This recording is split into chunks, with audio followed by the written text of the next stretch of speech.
Hello friends, welcome you all to my YouTube channel, and the topic for today's video is invocation count.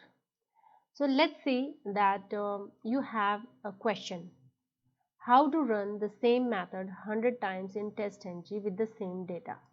So the answer for the question is that we need to use invocation count at the @rate test annotation level. So let's see how can we use that. So I have a method here that is public void, and let's say the method name is barking, and I'm giving the name barking because I just want to relate it with the OOP concept, the real world, right? So we can name it anything depending on the scenarios, the work we want. Let's say in our CISO, I want that method to give me a print statement that dog is barking. Okay, the method is barking, and who is barking? Dog is barking. And I want to print this statement multiple times, right? So what can I do here? Because we don't have main method here, so we need to put @rate test annotation, and we need to import this annotation from TestNG annotations. That import it first, and then we need to save it and execute it.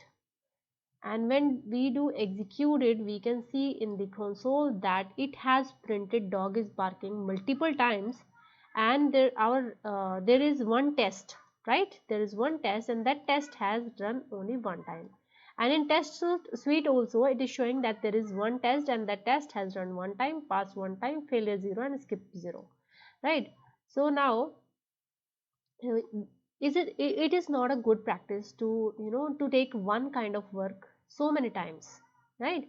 There is only one work, but we are doing, like, we are using the coding lines, multiple lines in this one statement.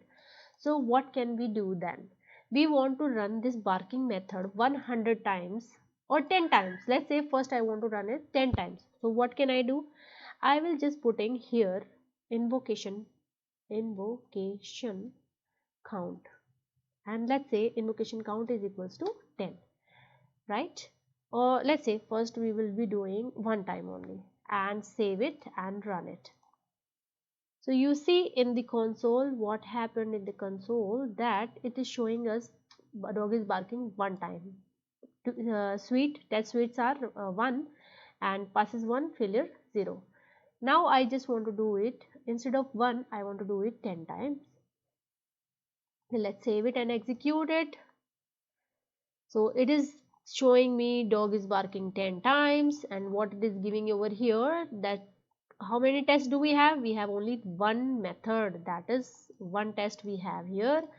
And how many test suite we have? We have now 10 test suites, like in one in the suite is representing number of tests, right? So in one suite we have 10 tests now, and 10 got passed, 0 failure, skip 0. And if I say 100 over here, it will be giving me my test will run 100 times. Let's execute it.